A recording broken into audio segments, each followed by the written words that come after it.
Hey guys, welcome back to the channel. This is part 12 of Naruto, the ultimate deterrent weapon. If you guys enjoy this what if, and want to see part 13 of it, comment down below and let me know. The like goal for this video is 100 likes. So like this video, to let me know that you're interested in this series, and you want the next part. Then go ahead and check out other what ifs in the channel. Before we start, please do support for more awesome content. Don't forget to subscribe and leave a like, and also share this video with your friends. So let's start this video. Panic ran out as there was an explosion in the Kage's stance. Nearby ninja moved to help only to be forced back by the sudden appearance of attacking Otonin. Feathers started falling from the sky as Naruto quickly recognized it as a genjutsu. So that was that snake bitch's plan. An invasion, huh? Having everyone awake will only make it harder on her then. Let's go. He closed his eyes and formed a ram sign. His chakra became visible on him and translucent. After a good 10 seconds of him calming himself, his eyes snapped open as his vibrant orange eyes glowed brilliantly, and a white pulse went out harmlessly over most of the stadium, destroying the genjutsu and waking most up. There were enough awoken to wake up those who were out of the range of his pulse. He gasped a bit as his stunning orange eyes faded back into brilliant starburst blues. Ha, I'm tapped out of that mode. Kokoro and Temari dropped down to guard, trying their best to brave against his enraged state as they grabbed him, and quickly shunshined out of the arena. He wasn't sure whether to go after him, or go up where Yamada was, and settle the score. Shikamaru and many of the others dropped down around Naruto as Otonin also dropped down looking ready to fight. Man, this is a drag. So the sand betrayed us? Naruto nodded as he mostly ignored the presence of the sound nin. Yeah, though probably misguided. That's not even their actual Kazekage, but Yamada the Snake Princess. How do you know that?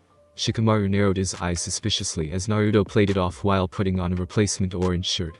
Hey, I'm a man with a number of senses. So I was able to smell Yamada in the area, and use my bloodline sense to figure out that the Kazekage was her after my gut telling me something wasn't right. I figured if I was able to figure it out that fast, the Hokage probably already knew. He just wanted to see how things would progress, but the answer was smooth enough for Shikamaru. There was a boom that rang out amidst all the noise of people scrambling to shelter, and a giant multi-head snake summon could be seen in the distance rampaging in the village. Man, this is a mess. Don't worry about, they'll handle it. Shikamaru, Hinata, Sasuke and whoever else wants to go with them go after Gar. If they are planning to do what I think they are, then you guys need to stall them, as long as possible. I'll send help, as soon as I can. Hinata nodded, having recovered enough to be of help. Sasuke didn't say anything as this way he got to fight a worthy opponent. The others were unsure of how to act around Naruto after the Jinchuriki reveal, but decided to follow the orders of the most able in their class for now as they scattered. Naruto crossed his fingers, and created a mass of clones, to fight the sound inefficiently as the Genin escaped. After his jutsu went off, he stopped, and looked towards Yujiro and Furu, who seemed to just be watching everything go down. I'd really appreciate it if you guys help out. Your Raikage is also trapped inside that barrier, you know. Yujiro looked up and saw B easily decimating the Otonin around him, along with the Raikage's guards as they defended themselves. Well, I guess we'll help as we are needed. But we will settle this fight in the future. Naruto turned away from them and smirked. Oh, I'd love to take you both on any day. Naruto's hands went in the tiger seal for a second, before they started speeding up at an insane pace, making a blur of various signs. Red yokai started leaving trails behind his hands, before he stopped on the 99th seal. Ready, Kuromi? If you're sure, then I am with you, my container. Naruto held an expanding ball of red energy and threw it into the sky. It soared past the stance as it continued to expand before it exploded in a red flash. Oh? Kuromi roared dramatically as she came into view as the one everyone feared, the nine-tailed fox with the changes, being her red fur and black paws. The chain still hung around her neck, having grown to match her change in size. Trees were toppled over and clouds parted from her roar, though she was a little smaller than many remembered. No fucking way. Shikamaru and the others stopped in the woods as they saw the Kyuubi herself out in the open. Was this his plan? It seemed to be so, as the giant fox took off straight for the snake summon, who, while the same size as her, still looked scared now. Is the fox free? Kurenai panicked a little as her and her fellow Jonins continued to fight the sound and Sandnin. Naruto is still down there alive. I'm sure this is his doing, so until proven otherwise, tell as many Jonin and Chunin as you can to not attack that Biju. Guy and Asuma nodded to Kakashi as they had to have faith this time. They didn't know what to make of the situation, and even if the fox was against them, they couldn't do anything about it right now with their Kages still trapped. Dark bags formed under Naruto's eyes as he visibly sweated and was short of breath. Naruto-kun, do you want me to come back? I'm fine with return. To care about my well-being that much, that you're willing to sacrifice your freedom again. Now I'm sure I love you. The giant fox stopped fighting the snake for a moment, which led to her getting slapped by its tail. Naruto-kun, pay attention to your fight, Kuromi. I removed you from me, but there is still a part of you left. Apparently it was still too big of a jump. I'm at no risk of dying, but with such an empty void of chakra inside me, I could pass out easily. I'm just not used to it is all. He leaned his hands on his knees for a moment, before standing straight and starting to run forward. His body gained a faint white glow, and his chains shot out and wrapped around his arms. He ran towards the Kage box, dodging many enemies. He made contact with any Sunarodonin in reach as his chains stabbed through them, killing most of them, and ripping their chakra out. He grew faster and faster as he recovered more and more of his energy and stamina, cutting through his enemies as blood rained following his steps. He raced up the walls of the stadium, draining more people, as he recovered enough chakra for him to look a lot less sickly as he grinned again. He was just trying to cut down the numbers and get a little chakra back. He had no idea that if he killed someone with the chains, he could quickly absorb their chakra too. He looked over above the Kage box and saw a large rectangular purple barrier. A normal person won't be able to get through that, but let's try this. He got on level ground again on the roof and dashed straight at the barrier, ignoring the words of the Anbu standing nearby. He noticed the Mizukage was also standing nearby. Apparently when Yamada made the barrier, she only grabbed the old man. A didn't back down, but Mei did, knowing it wasn't her fight. None of their guards managed to also make it in, however. Naruto's status report. He heard Danzo in his ear as he communicated with him remotely. Chakra levels at 20%, Biju reserves at 10%. Recovering rapidly and more than combat ready. I assume you have a method for bypassing that barrier. I have an idea that I think will work. Very well, I am dealing with the fallout in different parts of the village. The fact that you've made the fox a useful asset to the village is more than welcomed. At the moment you are more valuable than any of the Kages present. You are free to do whatever it takes to bring Konoha to a favorable outcome, but as you are young, and still full of potential, your life weighs higher than Hiruzen's. Do you understand me? Roger the first, get it, Gramps. Future of the village and all that. With that, their conversation ended. He actually gave me permission to do whatever it takes. Alright. He dove right at the barrier full speed, surprising those there. He spun like a drill as his chains covered him, stabbing at the barrier. It held up for a second before he slipped right through and crashed into the ground. He wasn't expecting to slip through it so quickly, nor for it to be so taxing on his body at the same time, and so he tumbled across the roof to a stop. The two Kages and Yamada, who was still wearing the robes, but had her face revealed, all blinked at him oddly. Oh, look, the fox brat is here. Naruto groaned at the right Kage for how he addressed him. I promise you the fox doesn't refer to me as brat in bed. Can't you think of a better name for me? Everyone looked at him weirdly, causing him to feel a little self-conscious. What? Something wrong with that? If you knew what it was like to bang a... No, Naruto, not that. Why are you here? Hiruzen stopped Naruto before he could get going. Oh well, a scent like the snake princess here I'd never forget. I'm here to help. I may not have the experience you two have, but I'm differently good at trapping, restraining, and breaking. The chains around his arms unfurled, hinting as to how he was going to achieve those three things. Finally, we meet face to face again, Naruto-kun. Naruto shivered as he felt a long, delicate fingers belonging to cold hands grab him from behind. Yamada was now the one trapping him. He wasn't sure how she got by him so fast. Oh, why did you deny my gift? That hurts my feelings, Naruto-kun. She ran a long snake-like tongue down his cheek. Unko. Now he knew where that woman got it from. He shivered when her tongue slipped into his shirt and started to tickle its way down. He steeled himself quickly and a chain shot out of his bag, stabbing her before she melted into mud. Naruto looked a little lost as he hugged himself. I've been wrongfully touched. They heard the laughter of the snake woman behind her, still in her same spot, as if she never left. Must you always prey on children? Hiruzen glared at Yamada for molesting Naruto. Raikage couldn't believe this as he glanced at Naruto, and then back at Hiruzen. So one of your students is a drunk gambler with the moniker Legendary Sucker, another is a frog man who writes porn, and can't get properly laid most of the time without paying for it, because he's still as hormonal as a 12-year-old supposedly, and now we have this. The snake princess who betrayed your village and seems to be a Shotokan. Naruto cheered up quickly, and pointed at the right Kage. I like him. Upon hearing that, the black man smirked for some reason. Hiruzen winced weakly. To be fair, I mostly just taught them how to fight.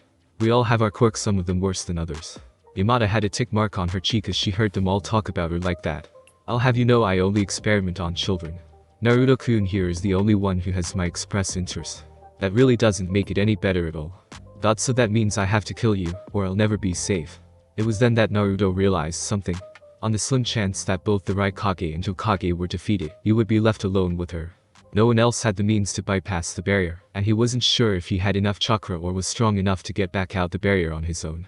Yamada sighed as she started making hand signs which put the men on guard. I've had enough this. Ito Tensei. Sarutobi's eyes widened, recognizing the jutsu as 3 coffins came up. They were filled with a sense of foreboding when they read what each coffin said. First, second, and fourth. As the coffins fell away they all gasped. It took some work, but I was able to finally get that boy Minato out of the death god's belly. What's going on? It seems like we've been brought back by that jutsu of mine. The first and second Hokage were revealed in their glory. The fourth looked at them confused, before looking off, and recognizing both they and Sarutobi, but noted that they looked older. He looked at the one behind them, and saw the shocked blonde hair and whisker marks. Naruto's eyes also were wide and not believing his eyes. Son, Dad. You've grown so much. As much as I'm overjoyed to see you, what's going on? I should be dead. He saw Naruto running at him and smiled as he held his arms out to receive his son. Naruto jumped him and everyone's jaws dropped while Yamato looked on amused. Naruto punched Minato clean in the face, and brought his fully body behind the force of that punch. A second later Minato hit the ground with a small crater, as Naruto gave a grunt of exertion, before the man went tumbling across the tiles of the roof. Naruto rolled his hand, and let out a breath. Whew, I put my hips in that one. Now then, do you know what I had to fucking go through? I had to endure torture at the hands of the village for half my life. If it wasn't for Danzo I might not have even been physically able enough to even be a ninja. Minato winced as he didn't feel all the pain of that punch since he was dead, but the feelings behind it still registered. His face seemed to rebuild half itself as paper and ash flew to rebuild it. Wait, what? Torture? Danzo? Sarutobi, what the hell happened? He was supposed to be seen as a hero. Airzan gained a guilty look as he looked away. He was supposed to, but the villagers couldn't look past their own hatred. They were cut short by extremely loud and crazed laughter as Naruto started to snap. Him looking a little sickly from exhaustion didn't help. Wahahaha.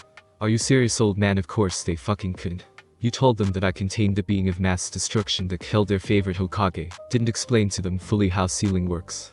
Made a rule that said no one could speak about the fox, so I didn't even know why people hated me for the longest, but at the same time the fucking consequences of the actions breaching this law weren't enforced. All the while I could have gotten by enough pain if people just were told I was the 4th second son. Minato was starting to feel sick as to what could happen, as Sarutobi looked to be showing his age more and more, as Naruto started to lose it. And Yamada along with the other 2 resurrected Kages just watched the whole thing go down in interest. Cracks appeared along the chain on his neck as he was breathing hard. On top of that, I had no one to really raise me. Once I could feed myself, I was dropped off in an apartment by myself. No real protection or guidance. No special treatment, my ass. Having someone care after you is not special, it's expected for a child. Naruto-kun, I at least tried to show up. I don't give a fuck what you tried to do. Tried to make up for a life you unnecessarily ruined. Fuck you. You could have even just given me to someone like Kakashi or Jiraiya. Sure, they're terrible role models, but at that point I would have taken anyone, and they were at least close to my parents. Naruto held his chest as he had started to hyperventilate a little. All that pent-up anger and darkness in him was coming up, and it was hard for him to get control of it. Over at the barrier the Sound Four also had their eyes on Naruto. Wow, this fucker has no issue ripping into his Kage's ass. A red-haired girl named Teiwaya spoke out brashly. Jirobo narrowed his eyes in thought. Maybe there was some deceit amongst the ranks. Naruto gripped his chest for a few more seconds, as he visibly calmed and straightened his posture and chuckled eerily. You know, it's ironic that it's thanks to Danzo that I'm not emotionally stunted, but it's thanks to you I'm so fucked up. He turned back to Minato, who seemed to be barely holding back his anger at Sarutobi. To answer you two, san, in this village I suffered numerous counts of physical and emotional persecution and torture until the age of 9. All because they thought she. He thumbed to the side so that they could all see the Kyuubi wrecking a snake summon quite messily. Was me. All they need to know was that I was your son. That would have saved me a lot. Sure, you had enemies, but this was also among the top 2 strongest villages. In no other prominent village were the Kage's children ever some grand secret to other villages, after they passed a few years old. Wait, Naruto, how is the fox out, and yet you're still here alive? Is that why you look so pale? What happened to the seal? Let me fix it. He waved it off, enjoying his reaction for some odd reason. No, I removed her from me, but I'm still in control of her. I just removed a little more than my body could handle right now. Her. As much as I'd love for you two to catch up on the lost time you two have, I myself am on a schedule. Yamada took out kunai with seals on them, and threw them at the heads of the 3 Kage as their glare went dark, and they lost control of their bodies. She glanced over at A. I'm only here to deal with my teacher, so if you don't interfere we will have no issue. Sorry, but I've always wanted to have a rematch with the one man to outpace me. Well, I can make that happen easily. Hashirama and Tobirama went straight for Hiruzen, while Minato went at the right Kage. Minato wordlessly threw a 3-pronged knife at him, but Raikage smacked it away harmlessly with his wrist weights. Same old tricks, I see. Minato warped to the kunai and threw another at A as Naruto twitched. Wait a minute. A moved away from Minato, and many more kunai were thrown his way. He wasn't sure which kunai Minato jumped to, only for him to be kicked in the back of the head. Kage growled as he rolled to his feet, and more kunai came at him. He had already lost track of Minato, not sure where he went as Naruto's eyes widened. That's it. Minato ran at A with the Rasengan in hand, causing him to quickly raise up his lightning armor. The man looked behind himself in surprise when he saw Naruto had jumped at him with the white Rasengan, the moment Minato had warped again. Boy, what the hell are you? Right? When Naruto was within arm's reach, Minato warped to the kunai between them as Naruto grounded his Rasengan into him and smirked. So I was right. The revived Minato continued to get ground into the Kage's lightning armor by the Shindo-type Rasengan, until it went unstable and exploded in a white flash. Kuromi had to be careful with how she moved. Naruto was bold enough to let her release herself in the village, so she had to also be considerate of the collateral damage. She didn't know what was going on with Naruto, but she could feel her other half present somewhere back in his direction. She jumped at the multi-head snake, causing it to snap at her. She twisted in the air, kicking up a vortex for a second because of her size, and slid under the snake and wrapping her tails around it. She swung and threw it high into the air without much effort. She angled her head up and opened her jaws as red energy started to collect, making the nearby villagers panic more. A second later, she fired an actual beam up at the snake. It hit its body, meeting resistance before it quickly broke through it and pierced the snake's body and continued up into the clouds. The snake vanished in a puff of smoke, but it was clear it was likely going to die. I guess I should help out the children who went after Shukaku's host. There was a massive explosion to the far side of her in the forests. As the smoke dispersed, Shukaku roared as he had formed himself completely. I guess I'm a little late. Well, I can't help it if they died already, but I can put my troublesome sibling back in his place. At the woods near Shukaku, Hinata and Sasuke could be seen hiding behind different trees with sweat visible on their bodies. They both were suffering from exhaustion. Hinata because she was a little winded, having just gotten out of the hospital recently, and Sasuke from chakra exhaustion. He used several Chidoris and kept going.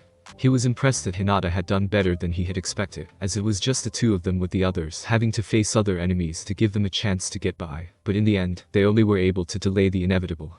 They paled when Shukaku's eyes glanced towards them as if spotting them, and grinned evilly. So that's where you twerps are. His belly swelled as he took in a deep breath and filled his lungs. He hit his chest, and an ungodly blast of concentrated wind burrowed straight for them. They thought that was it. That they were going to die there when a massive shadow soared overhead, blocking out the sun, and landed in front of them, taking the full front of the blast. Kuromi landed with the sound of thunder as she braved the wind. It didn't affect her at all as she grinned at him. Kuromi, what are you doing? I'm protecting the home of my host. What's it looks like? Now I'm going to kick your ass so you can stop possessing your host. She dashed straight for him as he blew another air bullet, destroying it as she dove through. She slid behind him, destroying many trees in her path, and wrapped her tails around him. What are you doing? Minimizing how much you damage the surroundings. Her eyes glowed brightly as her tails started to gain a red haze. Steam started to go off them before Shukaku started to glow red hot where the tails made contact. His face was one of anger and discomfort. You bitch, quit it. You're using this invasion as an excuse to go on a rampage. Saying that's childish would be hypocritical of me, as I could very easily see myself doing the same thing if my host so wished for me to do so. How this village is dealt with will be on my host's terms, so wake your host up, stop depriving him of sleep, because all that does is make you both weaker, and get the fuck back to your territory. She twisted her body and her tails shredded large molten chunks of his body off. Because it was turned into heated slag, it took him worlds longer to reform himself from those parts. He screamed out in anger and pain, as his body was reduced to an amusing-looking tower of sand slowly falling apart with Shukaku's head resting on top. She looked back in the direction of the barrier Naruto was in, and smiled before she dispersed in red yokai that spread thinly over the area. A small amount of it collected on top of Shukaku's destabilizing head as she reformed into her yokai form. She woke up his forehead, ignoring his corpses as she ignored Shukaku. She stood in front of Gar's unconscious form, and grabbed his shoulders, and in a quick motion, ripped him out of the sand, holding him. As the connection was broken, the sand exploded, and they fell straight down. Kuromi landed with a crash, holding Gar to keep him unharmed as they fell 100 meters. She rested the boy down on the ground and spoke lowly. I meant what I said. Let the boy sleep, and if you cause trouble around my mate again, then I will turn your entire body into glass, shatter you, and then drop you into the bottom of a lake, and freeze it. But you have no control over eyes. She heard Shukaku speak to her telepathically, and she gave an extremely murderous look in turn as her face darkened, and her red eyes stabbed into his mind. Seeing that gaze and such killing intent directed at him through his host, as the sand around them started to darken and burn, shut him up quickly. He coughed up blood as a broken rib pierced his lung, before he was kicked hard in the stomach by Minato and flew away. He used his lightning armor to speed across the roof and catch Naruto before he hit the barrier. He had blood going down his chin as he shook a bit as A helped him up. Kid, you said you could sense what's going on now. I don't have enough chakra to reach my higher state faster. With my sixth sense I can also feel the chakra in the air. I can feel a pull to the kunai he's jumping to a moment before he does. The issue is Dad is still a high-level ninja even without the warping, and now that he's tagged me, it's much harder to tell where around me he will appear. Just staying in the fight had lowered his reserves more. Hiruzen was having a hard time with the first two Kages, while they fought Minato. A was fighting him no problem, as while Minato could teleport faster than he could travel. A noted that outside, that he felt a little less skilled than he thought he would be. Maybe the Kages weren't brought back at their best. That would explain why Sarutobi wasn't dead yet. Yamada just watched them, as if this was her entertainment, focusing on Naruto most of the time. Everyone paused for a moment as a thin red haze covered the area and they noticed both the Kyuubi and the Chibi were gone. Naruto smirked as he stood upright and dropped his headband over one eye to focus. Really loving that girl. His lone visible eye turned sunset orange with flecks of red chakra scattered over his body. His chakra levels recovered enough for him to get his second wind and kept rising as his healing sped up too. I'm good now, A. Take care of my dad. I'll go for that Sanin. He ran straight for Yamada, but Minato warped above him and stabbed down. Right when he was inches away, Naruto flexed his entire body on reflex along with the momentarily widening of his eyes, and Minato stumbled as some invisible force knocked him back and tripped him up. The axe stunned him a little, making him unresponsive to the right Kage. Lariat. An arm crashed into his chest, destroying it as he was sent flying away. Naruto speed over the tiles in seconds towards Yamada, who seemed eager to greet him, only for them to both flinch and jump up into the air as the entire area exploded with tree growth. As they were forced to jump along every rising branches, Yamada noticed that Hiruzen had somehow disabled the second Hokage with a seal of some sorts. Oh no, you don't. She ignored Naruto for the moment and went for her teacher instead, as right at that moment the old man disabled the first as well. She brought out a kusanagi and swung at him with the intent to kill. A and Naruto, even those who were watching helplessly from the barrier, all had their eyes widen as she ran the old man through. It went right through his gut. The wound was dangerous but not untreatable if they held him fast enough. However, it seemed he had other intentions. His hands shakily but quickly went through a series of seals, performing a jutsu the woman had never seen before. Vapor Death Seal. Naruto felt a sharp pain in his head at that name, as if he'd heard that before. Vapor Death Seal. He heard a voice in his head and realized in moments that that was his father. He saw flashes of hazy memories in his head. Perhaps the oldest memories he had, as he saw his mother and father critically wounded as Minato performed some kind of jutsu to seal the fox, forming an aberration of some sort behind him. The ghastly figure emerged behind Sarutobi, causing Naruto's memories to all come full circle. I can see it. He realized at that point that he was probably the only one not involved in the jutsu that could see the death god. Was it because the jutsu had been used on him in the past? His sense went off as he saw Yamada smirk, and a familiar pull happened behind Hiruzen as a three-pronged kunai was thrown at his back. Naruto used his chakra to rocket forward, releasing a small shockwave from the force as he sped to catch the flash. He was too slow as the kunai stabbed the old man's back, and Minato warped to grab it and pulled, slashing into the rest of his back. Hiruzen vomited more blood but continued to hold on. Ghost hands reached out to grab all three Kages and Yamada, who felt a chill down her spine and the edges of fear as the hands started to pull. Kill him. She barked her order to Minato, who formed a Rasengan to end it, only for Naruto to appear behind him at that moment and grab onto him, locking his arms and head in place. I'm stopping you and taking back the other half, Dad. Chains came out of his back and ran through Minato's stomach, where the Shinigami was pulling him. It was at this point mistakes were made, and Naruto felt like his body was freezing and burning at the same time. Of somewhere in the village, killing sound in and protecting civilians from them, Kuromi's head snapped in his direction, and she screamed through the link. Naruto, what the hell are you doing? It was at that moment mistakes were made.